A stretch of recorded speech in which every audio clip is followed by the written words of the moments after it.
Hello everyone, welcome or welcome back to Swami Vivekananda Institute. I am educator Meghna Srivastava. So we were discussing the photosynthesis of plant physiology and we've already discussed C3 cycle, C2 cycle. Now today we are going to discuss the C4 cycle. हमें C4 cycle को देखना है and the CAM cycle. ये जो आपका part है plant physiology में photosynthesis का, इट्स वेरी इंपॉर्टेंट. आपके एग्जाम में इससे बहुत क्वेश्चंस आते हैं, हर बार क्वेश्चंस आते हैं. ये काफी इंपॉर्टेंट हो जाता है एंड ओवरऑल आपका प्लांट फिजियोलॉजी काफी इंपॉर्टेंट है. तो चलिए स्टार्ट करते हैं टॉपिक को विदाउट एनी डिले. ओके, सो C4 साइकिल या फिर जो आपका कार्बन C4 कार्बन साइकिल, पहले तो क्यों होता है, किस लिए होता है एंड इसको नाम C4 क्यों दिया गया है. मैं एक बात आपको बता दूं, C3 साइकिल में आपने देखा कि कैसे क्लोरोप्लास्ट में ग्लूकोज का फॉर्मेशन या कार्बोहाइड्रेट जो है वो रिड्यूस हो रहा है. नाउ C2 साइकिल में हमने देखा था कि उन्हीं C3 प्लांट्स में क्या हो रहा था, फोटो रेस्पिरेशन का प्रोसेस हो रहा था, जो कि एक कंप्लीट वेस्टफुल प्रोसेस है. अब C4 प्लांट जो होते हैं ये क्या करते हैं, इनके अंदर कुछ अडेप्टेशंस होती है जिससे ये C2 साइकिल यानी फोटो रेस्पिरेशन को नहीं होने देते हैं अपने अंदर एंड ये कोशिश करते हैं कि इनका जो सारा जो भी कार्बन ये फिक्स कर रहे हैं वो इनके ग्लूकोज बनाने के काम है, इनके कार्बोहाइड्रेट बनाने के काम है. ठीक है, तो इनके अंदर अडेप्टेशन क्या होता है, अगर हम इनके पास अडेप्टेशन की बात करें तो इनके पास दो तरह का क्लोरोप्लास्ट होता है. एक होता है एक क्लोरोप्लास्ट इनका प्रेजेंट होता है इन मेसोफिल सेल एंड दूसरा क्लोरोप्लास्ट जो होता है ये बंडल शीट सेल में होता है. यहाँ पर दो टाइप के क्लोरोप्लास्ट होते हैं. जो मेसोफिल सेल में क्लोरोप्लास्ट होते हैं वो ग्रेनल होते हैं, दीज आर द ग्रेनल, और यही क्या करते हैं, यही CO2 को एक्सेप्ट करते हैं, CO2 को फिक्स करते हैं. एंड जो बंडल शीट में होता है क्लोरोप्लास्ट ये कैसा होता है, एक ग्रेनल होता है. नाउ आगे की बात की जाए तो इनके लीफ के एनाटॉमी में, मींस लीफ के इंटरनल स्ट्रक्चर को अगर हम देखें तो इनके बंडल शीट में एक ट्रांस एनाटॉमी होती है. इट मींस कि एक रेथ लाइक अपीयरेंस है, जैसा आप देख सकते हैं यहाँ पर. ये अपीयरेंस इसलिए है क्योंकि इन्हें CO2 को वहां पर कंसेंट्रेट रखना है, CO2 के कंसेंट्रेशन को मेंटेन रखने के लिए ये जो है क्रांस एनाटॉमी इनके पास पाई जाती है. तो चलिए रीड करते हैं. These adaptations are made to prevent photo respiration. तो ये पूरा अडेप्टेशन जो C4 प्लांट पे होता है वो फोटो रेस्पिरेशन को प्रिवेंट करने के लिए होता है. There are differences in leaf anatomy between the plants that have C4 carbon cycle called C4 plants and those have solely the Calvin photosynthetic cycle C3 plants. तो C4 और C3 plants का अगर आप एनाटॉमी देखें तो दोनों की leaf जो होती है वो काफी डिफरेंट दिखाई देती है. जो C4 प्लांट होते हैं उनके पास क्रांस एनाटॉमी है एंड बंडल शीट सेल में, प्लस दो तरीके के क्लोरोप्लास्ट है, एक फोटो मेसोफिल में, एक बंडल शीट सेल्स में. Cross section of a typical C3 leaf reveal one major type chloroplast and in the mesophyll. C3 plant में जो क्लोरोप्लास्ट होता है वो मेसोफिल सेल में होता है. वहीं पर जो C4 प्लांट्स हैं उनकी लीफ को अगर हम देखें तो क्लोरोप्लास्ट जो होते हैं वो दो अलग या डिस्टिंक्ट होते हैं, मेसोफिल में और बंडल शीट में. इसके अलावा क्रांस एनाटॉमी होती है, एक रेथ लाइक अपीयरेंस होता है. नाउ आगे चले. अब बात करें अगर C4 साइकिल, क्यों C4 जो है, C4 वर्ड, ये 4 जो होता है ये इसलिए आता है क्योंकि जो पहला स्टेबल प्रोडक्ट इस साइकिल में होता है वो होता है ऑक्सैलो एसीटेट, जो कि एक 4 कार्बन का एसिड होता है, इसीलिए इसको नाम दिया गया है C4 साइकिल. अब ये जो C4 साइकिल होती है, इस कंप्लीट साइकिल को डिवाइड करें अगर हम शुरू से लास्ट तक, तो स्टार्टिंग से लास्ट तक देखें तो हम इसे 4 पार्ट में पढ़ते हैं. सबसे पहले क्या होता है, सबसे पहले होता है कार्बोक्सिलेशन. यहां पर इसमें कार्बोक्सिलेशन के लिए जो एंजाइम है वो है आपके कार्बोक्सिलेज. एंड यहां पर जो फर्स्ट एक्सेप्टर होता है CO2 का ये है आपका फॉस्फोइनॉल पाइरुवेट. ये पाइरुवेट जो होते हैं ये CO2 को एक्सेप्ट करते हैं. कार्बोक्सिलेशन का स्टेप होता है, कार्बोक्सिलेशन होता है फॉस्फोइनॉल पाइरुवेट का, C4 एसिड होता है, बनता है. नाउ ये C4 एसिड, ये पूरा काम कहां हो रहा है, मेसोफिल सेल में हो रहा है कि C4 एसिड बन रहा है. नाउ ये C4 एसिड जो है ये करता है बंडल शीट सेल में, जहां पर इसका डी कार्बोक्सिलेशन का स्टेप होता है. डी कार्बोक्सिलेशन मींस क्या होता है, डी कार्बोक्सिलेशन में CO2 रिमूव होता है. ये जो CO2 है ये बंडल शीट सेल में एंटर करता है C3 साइकिल में, क्योंकि यहाँ पर रुबिस्को एंजाइम प्रेजेंट होते हैं. ये जो रुबिस्को एंजाइम है ये C3 साइकिल यानी केल्विन साइकिल के लिए रिस्पॉन्सिबल होते हैं, वहां पर ये कैटलाइज करते हैं फर्स्ट स्टेप को। सो ये जो रुबिस्को एंजाइम है ये बंडल शीट सेल में प्रेजेंट है एंड यहाँ पर जो CO2 रिमूव हो रहा है ये एंटर करता है for the Calvin cycle. Now जैसे ही CO2 रिमूव होता है एक C3 एसिड बनता है, क्योंकि एक कार्बन यहाँ से चला गया। C3 acid again move back to the mesophyll cell जहां पर रीजनरेशन होता है फॉस्फेनॉल पायरुवेट का। तो ये पूरा स्टेप है, सबसे पहले कार्बोक्सिलेशन हुआ, इसके बाद ट्रांसपोर्ट हुआ C4 एसिड का, इसके बाद डीकार्बोक्सिलेशन हुआ एंड इसके बाद C3 एसिड रीजनरेट करेगा फॉस्फेनॉल पायरुवेट को। इसी सबको देखते हैं। सबसे पहले fixation of CO2 by the carboxylation of phosphoenol pyruvate in the mesophyll cell to form a 4 carbon acid malate और एस्पेटेट। सो मैलेट या फिर एस्पेटेट कोई भी बन सकता है, यूजुअली मैलेट ही बनता है, लेकिन हाँ जो ये सारे जो रिएक्शंस होते हैं ये क्या होते हैं, थोड़े से इंटर कन्वर्टेड होते हैं अमीनो ट्रांसफरेज और ये सारे एंजाइम्स की हेल्प से। सो दैट्स वाई यहाँ पर मैलेट की जगह क्या बन सकता है, एस्पेटेट भी बन सकता है। इसके अलावा ट्रांसपोर्ट होगा C4 एसिड का। अब ये मैलेट जो बन रहा है ये कहाँ जा रहा है, ये जा रहा है आपका बंडल शीट सेल में। यहाँ पर डीकार्बोक्सिलेशन का स्टेप होता है। Decarboxylation means removal of CO2, क्योंकि ये CO2 फिर एंटर करेगा कहां पर C3 साइकिल चलाना स्टार्ट कर देगा और हमें क्या मिलेगा, C3 साइकिल का प्रोडक्ट क्या होता है, कार्बोहाइड्रेट, यानी कि आपका फॉर्मेशन होगा ग्लूकोज का। सो ये जो आपका स्टेप है C3 साइकिल या केल्विन साइकिल का, ये इंपॉर्टेंट है क्योंकि हमें क्या मिल रहा है, कार्बोहाइड्रेट, प्लांट्स को कार्बोहाइड्रेट मिल रहा है ये C3 साइकिल से। नाउ अब बचा हुआ जो आपका C3 एसिड है, C3 एसिड, एक कार्बन एक CO2 रिमूव होगा C4 एसिड से तो C3 एसिड बचेगा। ये वापस से मूव बैक करता है इनटू द मेसोफिल सेल जहां पर चलता है ये रिएक्शन ऑफ रीजेनरेशन एंड हमारा फॉस्फेनॉल पायरुवेट रीजेनरेट हो जाता है। बहुत सारे एंजाइम्स हैं, बहुत सारे मल्टीपल एंजाइम्स हैं जो कि कैटलाइज कर रहे हैं एंड मल्टीपल रिएक्शंस यहाँ पर चल रहे हैं। ये C4 साइकिल है ये बेसिकली इसीलिए चल रहा है क्योंकि हमें क्या है, हमें ज्यादा प्रोडक्टिविटी करना है, ज्यादा से ज्यादा हमें केल्विन साइकिल या फिर हमें C3 साइकिल को चलाना है और CO2 को कंसंट्रेट करना है। सो ये चीज देखी जाती है क्योंकि ये जो C4 प्लांट्स है, C4 साइकिल को हम हैच एंड स्लैक पाथवे भी बोलते हैं एंड ये जो C4 साइकिल है ये यूजुअली देखा जाता है ड्राई और ट्रॉपिकल रीजन के प्लांट्स में, जैसे कॉर्न हो गया, शुगर केन हो गया, सॉर्गम हो गया, कॉर्न, शुगर केन, सॉर्गम, ये सब क्या है, कॉर्न केन। सो ये क्या है, ट्रॉपिकल एरिया के जो गर्म जगह के प्लांट्स हैं वहां पर ये साइकिल देखी जाती है। दैट्स वाई ये अडेप्टेशन होता है प्लांट्स के लिए, क्योंकि अगर टेम्परेचर ज्यादा होगा तो क्या होगा, फोटो रेस्पिरेशन होगा, तो हमें अवॉइड करना है फोटो रेस्पिरेशन को, इसीलिए C4 साइकिल या फिर हैच एंड स्लैक पाथवे जो होता है ये अडेप्टेशन फॉलो करता है। अब पूरे साइकिल को हम अच्छे से देखें। सो यहाँ पर अगेन पूरा स्टेप यहाँ मेंशन है एंड यहाँ पर एंजाइम्स और रिएक्शन मेंशन है। ये इंपॉर्टेंट है क्योंकि ऐसे भी क्वेश्चन आ जाता है। जैसे फॉस्फेनॉल पायरुवेट कार्बोक्सिलेज क्या कर रहा है, कार्बोक्सिलेशन करवा रहा है फॉस्फेनॉल पायरुवेट का एंड फर्स्ट स्टेबल प्रोडक्ट बन रहा है oxalo acetate. Now NADP malate dehydrogenase ये क्या कर रहा है, NADPH को क्या कर रहा है, ऑक्सीडाइज कर रहा है NADP में एंड यहाँ पर ऑक्सैलो एसीटेट से मैलेट का फॉर्मेशन हो रहा है।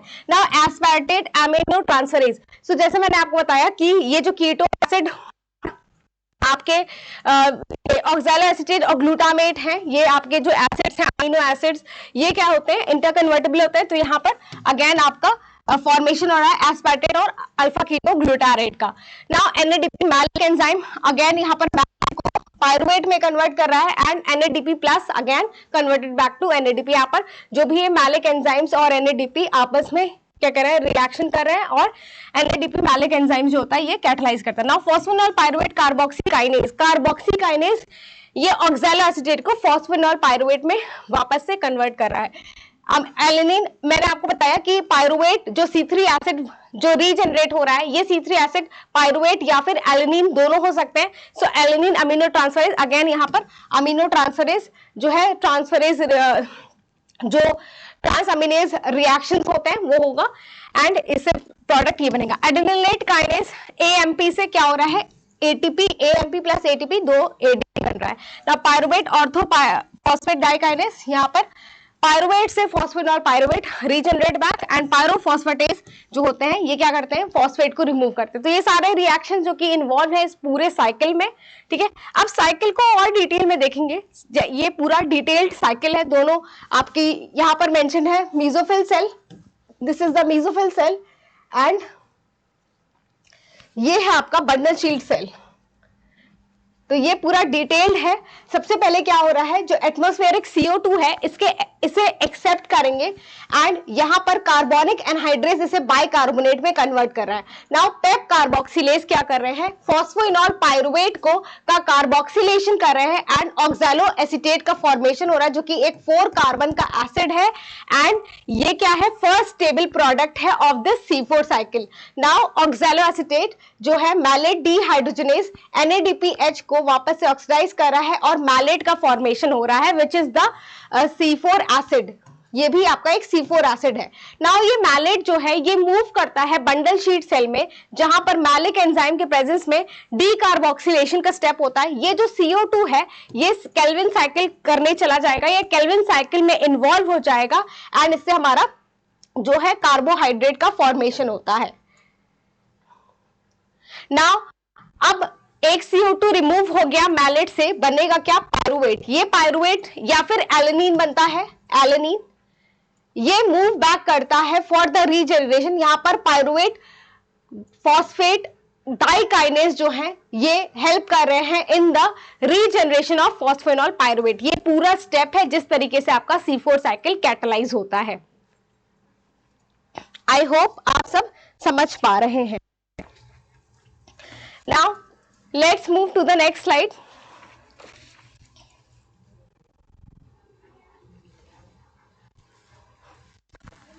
So ये था आपका पूरा C4 साइकिल, किस तरीके से C4 साइकिल चलती है एंड क्यों चलती है। अब आगे चलते हैं दूसरे साइकिल की तरफ, इज द क्रासुलेशियन एसिड मेटाबॉलिज्म और कैम साइकिल। अब ये जो कैम साइकिल है ये चलता है क्रासुलेसी फैमिली में, सबसे पहली बार देखा गया था, क्रासुलेसी फैमिली में इसे आइडेंटिफाई किया गया था। ये होता है या ये चलता है जो जेरोफिटिक प्लांट्स होते हैं, ऑर्किड्स होते हैं, वनीला होता है, ये जो जेरोफिटिक कैक्टस होते हैं, ठीक है, जेरोफिटिक प्लांट्स के अंदर हम ये क्रासुलेसिन एसिड मेटाबॉलिज्म देखते हैं। ये भी एक तरीके का कार्बन कंसंट्रेटिंग मैकेनिज्म है, कार्बन कंसंट्रेटिंग मैकेनिज्म। हमें क्या करना है, जो बहुत गर्म जगह पे पाए जाते हैं ऑर्गेनिज्म, उनके अंदर क्या होगा, CO2 का कंसंट्रेशन कम हो जाएगा जब हाई टेम्परेचर होता है, तो वहां पर कुछ CO2 को हमें कंसंट्रेट करके रखना है प्लांट्स को। सो ये जो प्लांट्स है जैसे कि जेरोफिटिक प्लांट्स, ये क्या करते हैं, इनके अंदर कैम साइकिल चलती है। ये जो कैम साइकिल है इससे CO2 का कंसंट्रेशन क्या किया जाता है, बढ़ाया जाता है। अब ये कैसे होगा, फर्स्टली यहाँ पर कुछ पॉइंट्स मेंशन है कि ये कहाँ कहाँ होता है। सो कैम प्लांट्स कैसे होते हैं, उनके पास ट्रेट कैसे कैसे है, कैरेक्टर्स कैसे हैं, इनके पास ऐसे कैरेक्टर्स हैं जिससे ये मिनिमाइज करते हैं वाटर के लॉस को, जैसे थिक क्यूटिकल होता है, लार्ज वैक्यूल होता है, स्टोमेटा कैसा होता है, बहुत स्मॉल अपर्चर वाला स्टोमेटा होता है, एंड इनका स्टोमेटा कैसा होता है, स्कोटो एक्टिव होता है। स्कोटो एक्टिव मींस कि ये दिन के समय क्लोज रहता है एंड रात के समय ये ओपन रहता है, क्योंकि हमें क्या करना है, अवॉइड करना है CO2 के लॉस को एंड ट्रांसपिरेशन के प्रोसेस को भी हमें मिनिमाइज करना है। तो इसीलिए क्या होता है, इनके अंदर ऐसा अडैप्टेशन होता है कि स्कोटो एक्टिव स्टोमेटा पाया जाता है, जो कि दिन के समय क्लोज रहता है, रात के समय ओपन रहता है। नाउ अगर हम इस साइकिल को देखें तो ये साइकिल कैसे चलती है, सबसे पहले हम देखते हैं रात के समय क्या होता है, ड्यूरिंग डार्क में क्या होगा, सनलाइट नहीं होगी एंड आपका स्टोमेटा क्या होगा, रहेगा, स्टोमेटा हमारा ओपन रहता है, जिससे एटमॉस्फेरिक CO2 एंटर करता है। नाउ ये जो अपटेक हो रहा है CO2 का, इससे क्या होगा, ये फॉस्फेनॉल पायरुवेट जो होते हैं पेप कार्बोक्सिलेज के प्रेजेंस में ये फॉर्मेशन करते हैं 4 कार्बन के ऑक्सैलो एसीटेट का। नाउ ये ऑक्सैलो एसीटेट जो होता है NAD मैलिक डिहाइड्रोजनेज के प्रेजेंस में मैलेट का फॉर्मेशन होगा, एंड और ये जो हमें फॉस्फेनॉल पायरुवेट मिल रहे हैं ये ब्रेकडाउन से मिल रहे हैं ऑफ द स्टार्च जो कि स्टोर्ड होता है क्लोरोप्लास्ट में। आपको पता होगा कि जो ग्लूकोज फॉर्मेशन हो रहा है प्लांट्स के अंदर, ये जो है ये ट्रांसपोर्ट होते हैं, पूरे ट्रांसलोकेशन होता है इनका through out the plant sucrose के फॉर्म में, एंड दूसरे भी कुछ होते हैं एनालॉग्स, दूसरे भी कुछ ऑलिगोसैकेराइड्स होते हैं उस फॉर्म में होते हैं ट्रांसलोकेट, लेकिन जो स्टोरेज फॉर्म है इनका वो है स्टार्च। जैसे एनिमल सेल्स में होता है स्टोरेज ग्लाइकोजन के फॉर्म में, in the same way plants में स्टोरेज जो होता है वो होता है किस फॉर्म में, स्टार्च के फॉर्म में। नाउ ये स्टार्च जो होता है ये ब्रेक डाउन होता है और फॉस्फेनॉल पायरुवेट बनता है। Atmospheric CO2 when enters through the stromata which is open during the night time, now this phosphoenol pyruvate is carboxylated into oxaloacetate which are 4 carbon acid.